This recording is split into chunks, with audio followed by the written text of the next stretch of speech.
Hello बच्चों, कैसे हैं आप सभी। आई होप सब लोग अच्छे होंगे। तो चलिए आज से हम स्टार्ट कर रहे हैं बायोलॉजी का क्लास। बायोलॉजी का जो पहला चैप्टर आज हम उसको पढ़ने वाले हैं। और इसके पहले जो मैंने फिजिक्स की वीडियो में अपलोड कर रही हूँ वो आप वो लोग पढ़ते चलिए।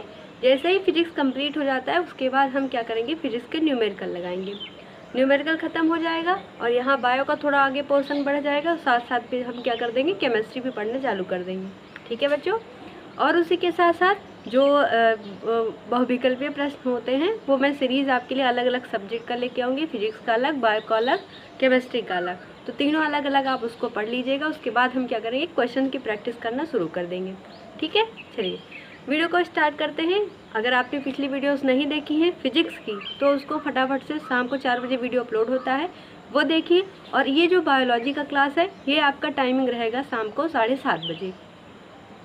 तो आप ये भी कर सकते हैं कि 7:30 बजे वीडियो अपलोड होती है, उसी के साथ साथ आप फिजिक्स का भी वीडियो देख लीजिए, बायो का भी देख लीजिए, केमिस्ट्री भी आएगा तो फिर केमिस्ट्री का भी साथ में 1 घंटे आप अपना फिक्स कर लीजिए। ठीक है, चलिए वीडियो को शुरू करते हैं। तो हमें जो पहला चैप्टर पढ़ना है वो क्या पढ़ना है, जैव प्रक्रम। जैव प्रक्रम का मतलब क्या होता है, जैव प्रक्रिया।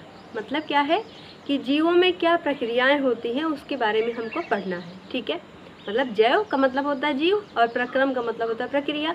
तो जीवों में क्या क्या प्रक्रियाएं होती हैं, मुख्य मुख्य कौन सी हैं, वो हमें पढ़ना है। आपके सब्जेक्ट में मतलब जो आपका बुक है उस पर क्या क्या चीज़ें हमें पढ़नी है। जैव प्रक्रम के अंदर पौधों और जंतुओं में पोषण, श्वसन पढ़ना है, परिवहन पढ़ना है, उत्सर्जन और इन सभी की मूलभूत अवधारणाएं, ये सभी को हमको पढ़ना है। ठीक है, तो सबसे पहले आप समझ गए कि जैव प्रक्रम क्या होता है। क्या होता है, जीवों में होने वाली प्रक्रियाओं को हम क्या कहते हैं, जैव प्रक्रम कहते हैं। चलिए अब देखते हैं कुछ। जैसे मान लीजिए लिखा है सजीव और निर्जीव। आपको पता है सजीव होते हैं, निर्जीव होते हैं। तो इनकी पहचान हम कैसे करेंगे कि ये सजीव और ये निर्जीव है। जैसे मैं सजीव हूँ, आपको क्या है पता है ना कि मैं सजीव हूँ और ये निर्जीव है। कैसे पता, क्योंकि मुझ में जो प्रक्रिया हो रही है वो इसमें नहीं हो रही है। मैं सांस ले रही हूँ, ये सांस नहीं ले रही है। मैं क्या करूँ, चल रही हूँ, बोल रही हूँ। ठीक है, उत्सर्जन हो रहा है, तो ये सब ये कर नहीं रहा है। तो यही सब इसकी पहचान होती है। इसमें क्या है, जीव नहीं है, तो इसलिए हम इसको निर्जीव कहा। मेरे अंदर जीव है, मैं सारी प्रक्रिया कर सकती हूँ, इसलिए मुझे सजीव कहा गया। तो सजीव और निर्जीव में अंतर क्या होता है, श्वसन, पोषण, उत्सर्जन और जनन, ये सभी मुख्य जो सजीव होते हैं उनकी प्रक्रियाएँ होती हैं। ठीक है बच्चों, चलिए आगे पढ़ते हैं। अब जैव प्रक्रम की परिभाषा वैसे तो मैंने आपको नॉर्मली बता दिया, लेकिन हमें कॉपी में नॉर्मली नहीं लिखना है, एग्ज़ाम में नॉर्मली नहीं लिखना है। तो एग्ज़ाम में हमें कैसे डेफिनेशंस लिखनी है, लिखिए चाहे लिख लीजिए क्वेश्चन, जैव प्रक्रम किसे कहते हैं। क्वेश्चन के नीचे आप हेडिंग डालिए जैव प्रक्रम की परिभाषा। ठीक है, उसके आगे लिखिए वह सभी प्रक्रियाएँ जिनके द्वारा जीव स्वयं को बनाए रखते हैं तथा अपने समान संतान उत्पन्न करते हैं, क्या कहलाता है, जैव प्रक्रम कहलाता है। फिर से एक बार सुनिए ध्यान से, क्या लिखा है, वे सभी प्रक्रियाएं जिनके द्वारा सजीव या सजीव स्वयं को बनाए रखते हैं तथा अपने समान संतान उत्पन्न करते हैं, क्या कहलाता है बच्चों, जैव प्रक्रम कहलाता है। क्या कहलाता है, जैव प्रक्रम कहलाता है।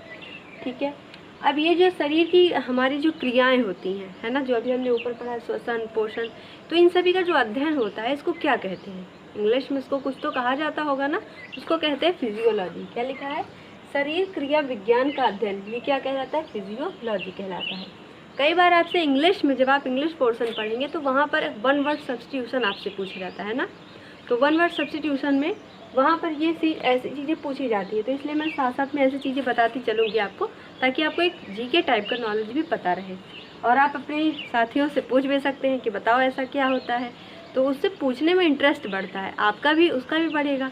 तो आप लोग को नॉलेज गेन करने के लिए क्या होगा, नॉलेज को गेन करने के लिए आपके अंदर एक उत्सुकता आएगी, है ना। चलिए अगला देखते हैं, जैव रासायनिक अभिक्रिया। अगली हेडिंग डालिए या क्वेश्चन लिख लीजिए, जैव रासायनिक अभिक्रिया किसे कहते हैं, क्वेश्चन लिखिए। उसके बाद हेडिंग डालिए जैव रासायनिक अभिक्रिया।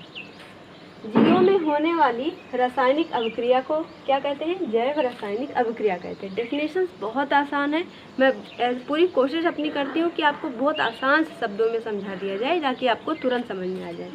क्या लिखा है, जैव रासायनिक अभिक्रिया। पूरी डेफिनेशन जो ये हेडिंग लिखी है इसी में सारा इसका आंसर है। जैव रासायनिक अभिक्रिया, जीवों में होने वाली रासायनिक अभिक्रिया को क्या कहते हैं बच्चों, जैव रासायनिक अभिक्रिया कहते हैं।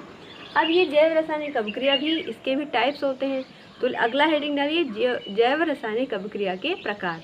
चलिए बच्चों, हेडिंग आप डालेंगे, क्या कहेंगे, जो अभी हमने पढ़ा कि जैव रासायनिक अभिक्रिया जो है वो कितने प्रकार की होती है, तो वो 2 प्रकार की होती है। आप लिखिए जैव रासायनिक अभिक्रिया 2 प्रकार की होती है।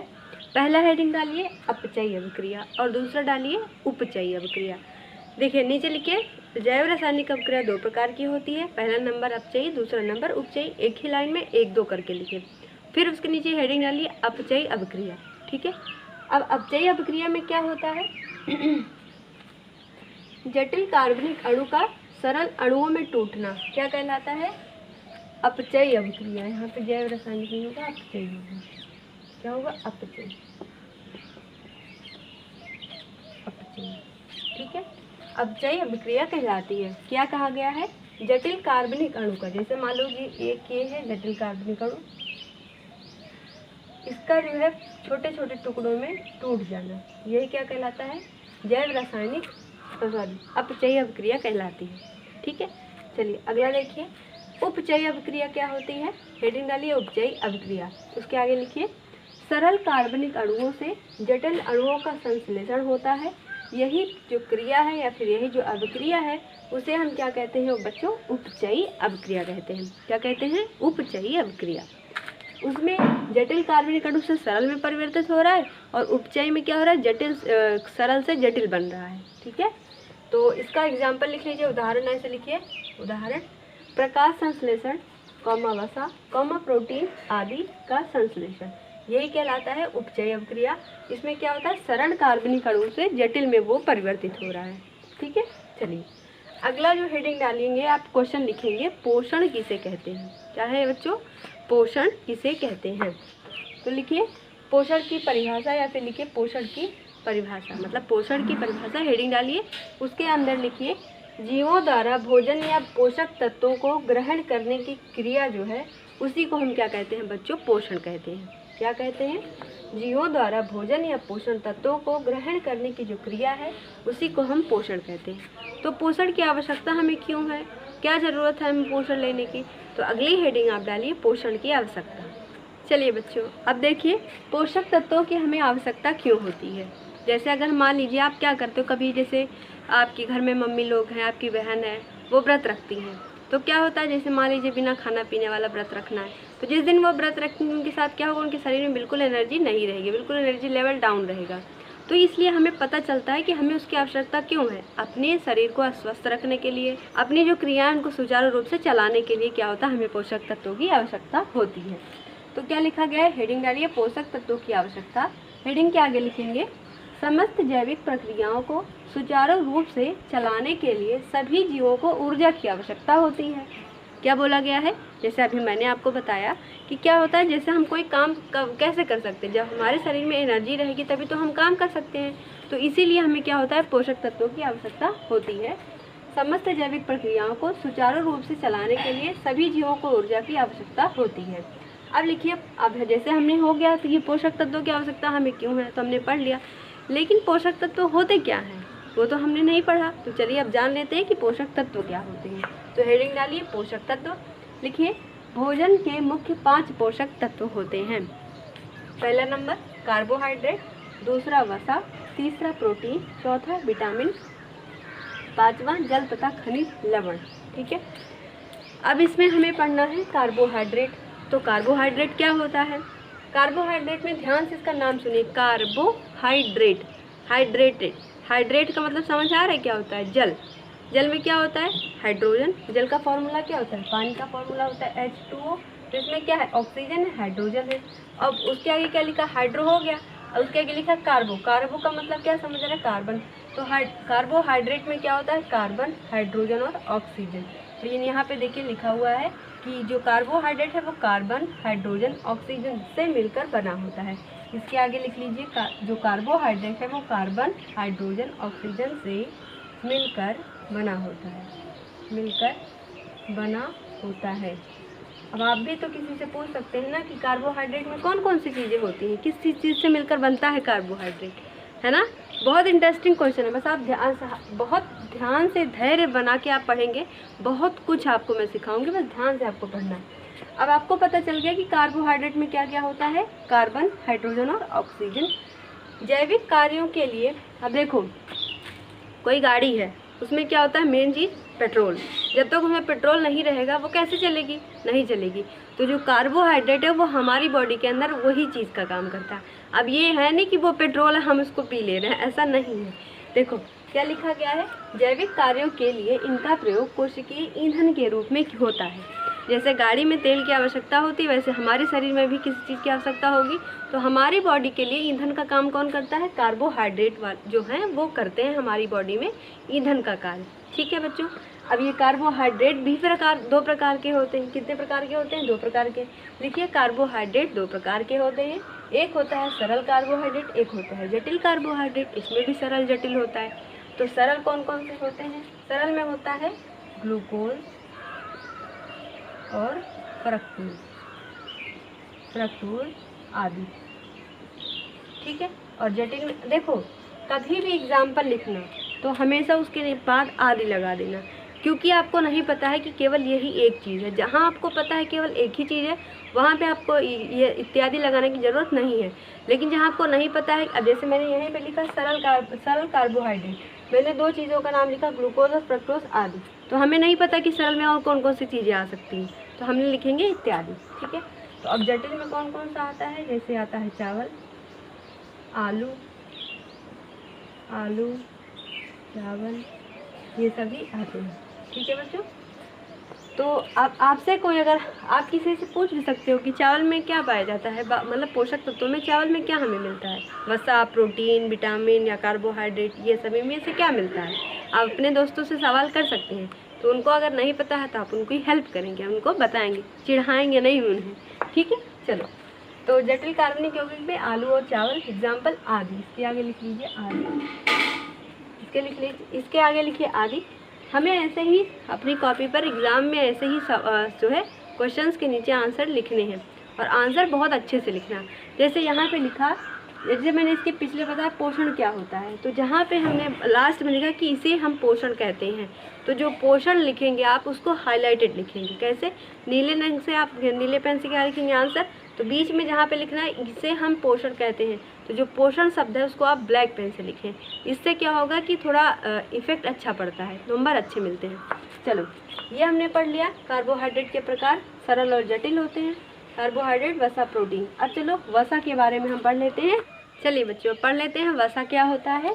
देखिए, आप देखोगे कि जो भी जितनी फैटी चीज़ें होती हैं, आप ये देखिए वसा क्या होता है। तो वसा में मतलब वसा हमें कैसे मिलेगा, जितनी भी फैटी चीज़ें होती हैं उसको खाने से हमें वसा का जो मात्रा है वो हमें बॉडी में मिलता है। ठीक है। तो वसा में क्या क्या, वसा किन किन से मिलकर बना होता है, कार्बन, हाइड्रोजन और ऑक्सीजन। मैम अभी आपने बताया कि जो कार्बोहाइड्रेट है वो कार्बन, हाइड्रोजन, ऑक्सीजन से मिलकर बनता है। अगर हम कार्बोहाइड्रेट जिससे मिलकर बनता है उससे ऑक्सीजन की मात्रा कम कर दें तो उससे हमें क्या मिल जाएगा, वसा मिल जाएगा। अब समझिए, जो वसा होता है उसमें कार्बन, हाइड्रोजन तो मिलता है, लेकिन जो ऑक्सीजन है वो बहुत ही कम मात्रा में हमें मिलता है। ठीक है। तो अगर हम जो कार्बोहाइड्रेट है उसमें ऑक्सीजन कम कर दें तो वो क्या हो जाएगा, वसा हो जाएगा। ठीक है। चलो, वसा क्या होता है, शरीर में काम क्या होता है इसका, शरीर में अतिरिक्त भोज्य पदार्थ वसा के रूप में संग्रहित होता है, शरीर को आकृति प्रदान करते हैं। ठीक है। तो कितनी फैटी चीज़ें जितने भी होंगे, जैसे मूंगफली हो गया, इन सब में वसा मिलता है। चलो देखो, प्रोटीन अब क्या होता है, हमें प्रोटीन हेडिंग डालिए, प्रोटीन लिखिए। ये जीव द्रव्य का निर्माण करने वाले प्रमुख पदार्थ हैं।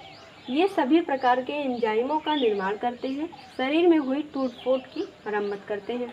तो बस प्रोटीन मिलकर किससे बनता है, तो अमीनो एसिड क्या होता है, अमीनो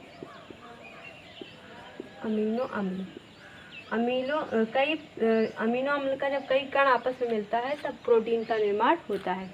अब उदाहरण इसमें क्या आएगा, प्रोटीन के लिए सबसे अच्छा, मतलब प्रोटीन के लिए हम कहें तो क्या हो जाएगा, दूध। ठीक है बच्चों, संपूर्ण आहार जिसको हम कहते हैं दूध को, तो सबसे ज़्यादा अच्छा मतलब मात्रा मान सकते हैं प्रोटीन के लिए, तो क्या है, दूध। लेकिन दूध में एक चीज़ नहीं पाई जाती, विटामिन। क्या होता है, दूध में विटामिन नहीं पाया जाता। अब इसका जो है याद कैसे करेंगे कि दूध में विटामिन नहीं पाया जाता, पता कैसे चलेगा। क्या आपने कभी सोचा है कि अगर हम दूध में नींबू डाल दें, क्या है, नींबू डाल दें, तो उसमें क्या होगा, दूध फट जाएगा, है ना, दूध फट जाता है नींबू डालने से। तो नींबू में कौन सा एसिड होता है, अम्ल होता है ना, एसिड होता है, नींबू एसिडिक होता है। तो अगर हम उसमें डाल दें तो वो फट जाता है। तो यही इसकी पहचान है कि हमें ऐसा भी, आप ऐसे अपने मन में बना लीजिए, याद कर लीजिए कि जो दूध होता है उसमें विटामिन नहीं पाया जाता, उसमें प्रोटीन पाया जाता है भरपूर मात्रा में, बाकी और सारी चीज़ें भी उसमें पाई जाती हैं, लेकिन आपको वहाँ पे विटामिन देखने को नहीं मिलता है। ठीक है बच्चों, तो चलो आज की वीडियो को हम यहीं पर एंड करते हैं। मिलते हैं अगले वीडियो में, जिसमें ये टाइप्स आपको जो बच गए हैं हम अगली वीडियो में उसको पढ़ लेंगे। ठीक है, चलिए मिलते हैं अगले वीडियो में, तब तक के लिए थैंक यू। वीडियो को अपने दोस्तों के साथ ज़रूर शेयर करना, और जो मैंने क्वेश्चन आपको बताया वो ज़रूर अपने दोस्तों से पूछिए, तो इससे इंटरेस्ट बढ़ेगा। मिलते हैं अगले वीडियो में, तब तक के लिए थैंक यू, बाय बाय।